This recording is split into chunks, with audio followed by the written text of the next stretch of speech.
So before I start talking about Donbrothers episode 17, I just want to talk about a mistake I made or something I didn't catch in episode 16, and that was Jiro's alternate personality that I totally missed, because in my review I didn't really catch on to why it happened, but a lot of people corrected me in the comments that Jiro also has an alternate personality just like Momotaro when he morphs, but it looks like this personality comes out when he's in shock or can't handle the truth. So I just wanted to clear that up because I didn't really understand it in my review, but a lot of people were cool enough to correct me and tell me why I didn't get it, and I appreciate that. So with that out of the way, let's talk about Donbrothers episode 17. So, Avataro Donbrothers episode 17, Light and Tsubasa. So, this was an Inu Brother focused episode, but a very interesting Inu Brother focused episode, because the entire focus was mostly on Inu Brother. Although a couple of the other characters showed up here and there to play their role in the story,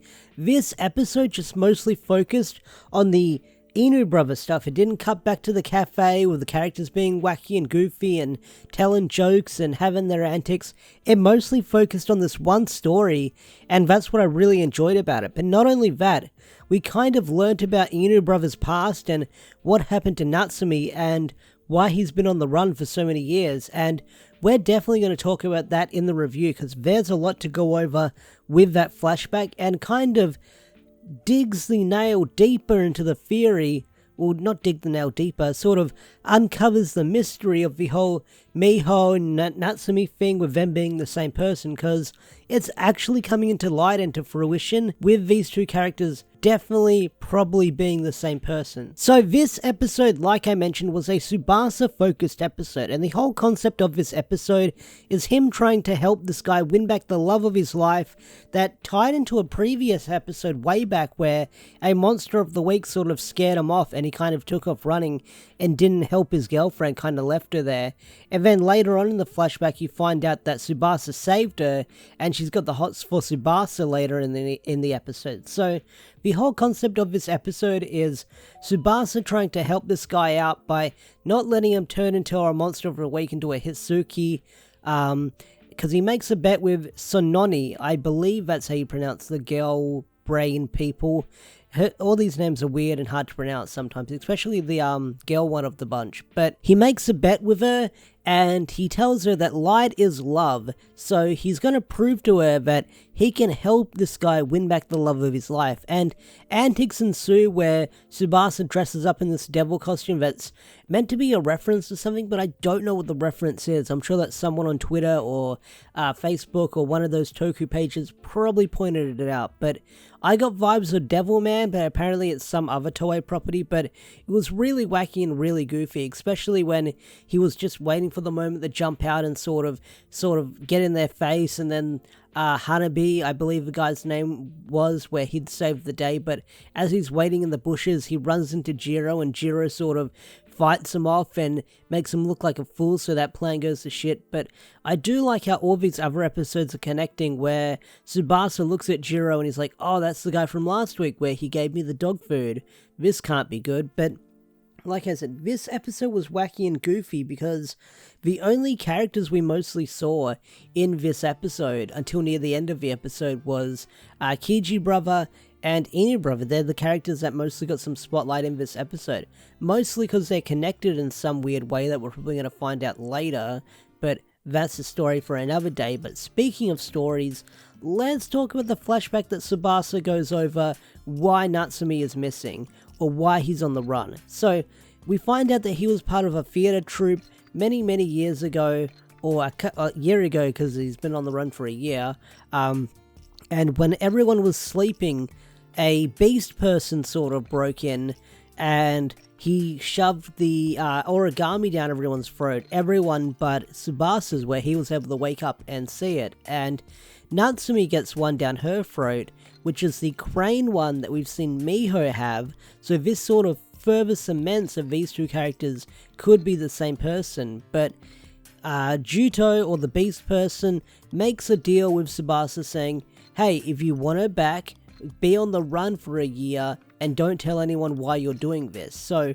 it's been a year, he's been on a run for a year, so he's waiting to see Natsumi again. But there's other clues that sort of cement that they're the same person, where Tsubasa runs after Hanabi's girlfriend, and he runs into Kiji Brother, and Kiji Brother sort of talks to him, and Tsubasa says, hey, did you see this? No, he's running after Miho because he thinks it's Natsumi. So he runs after her and says, hey, did you see a cute girl walk by? And Kiji Brother says, yeah, I sure did, because seconds before, you have Hanabi's girlfriend walk by. So as soon as Tsubasa leaves the scene, you have Miho or Natsumi come out of the store, and that sort of shows that whenever these two characters are together, they're never in the same place. Kiji Brother and Natsumi, Miho, and Tsubasa. So that's an interesting thing as well. So hijinks ensue, and near the end of the episode, you think that Hanabi is going to turn into the monster of the week, but not really. It's the girlfriend of Hanabi, where she's devastated that Tsubasa turns into Inu Brother and actually he's a dog. So that breaks her heart, and she turns into the Jetman monster. And even Tsubasa comments on that being a twist, because I didn't see that coming. That was really surprising. I thought Hanabi would turn into a monster eventually, but that means someday he could turn into a monster if his greed gets to him. So we have this fight between all the characters, and this is a weird way. I guess they didn't want to film another opening sequence for Momotaro entering. How Momotaro enters is they just get teleported in, and Saru Brother and Oni sister are just carrying him on their shoulders. That was really funny and really really funny and really goofy, because it doesn't get explained. They're just teleported in there and he's on their shoulders, and then they just jump into battle and start fighting. So midway through the fight, we have Jiro show up. He transforms, and he uses his changer, where he transforms into the Dragon Ranger, MMPR Green, everyone's favorite character, that I'm probably going to make the thumbnail. Now, I have one small nitpick with this fight. He uses the main weapon of the Green Ranger, the Dragon Dagger, or the Dragon Flute. I can't pronounce the Japanese. I think it's Susoken, I think it's pronounced. But he uses it, and he plays the famous Dragon Dagger song, and it starts hurting one of the bad guys. And that's really weird, because it could never do that in the show. That wasn't his power. Burai never did that in the show. The person who did that in the show was the Sixth Ranger succeeding him, and that was Kibo Ranger, where Kibo Ranger could use sound to hurt his enemies. So I don't know if they forgot that or they just made it up on the spot, but it's a bit of an inconsistency there, where somehow Burai's Dragon Dagger song could magically harm, I think it was Sansa he was fighting, I believe. So that was weird, but it is what it is. So it was cool seeing the Dragon Ranger fight again, seeing a brand new suit for that character. Looked really great, really smooth, and the fight scene was pretty good. So we have one last fight with the Megazord, which was pretty good, pretty solid. But the big thing to take away at the end of the episode, because all is well with Hanabi and his girlfriend, the big thing to take away with this episode is that at the end of the episode, you see a mysterious voice calling out to someone in a different dimension. And we see Don Murasumi awakening, a purple ranger, which is probably going to be the next evil ranger to show up. So that means there's another faction in this show that's opposing our heroes and whoever will show up. So no idea what this Don Murasami is about. I don't know if they're friend, foe. I think they're meant to be foe if they're fighting our heroes, but we don't know where they align on the whole system and the scale of these characters. But either way, this was a really fun episode and I did enjoy it. I rambled on for a little bit, but hey, I am still enjoying Donbrothers. I'm still reviewing it. I'm 17 episodes in, but what did you guys think of this episode? Tell me in the comment section down below.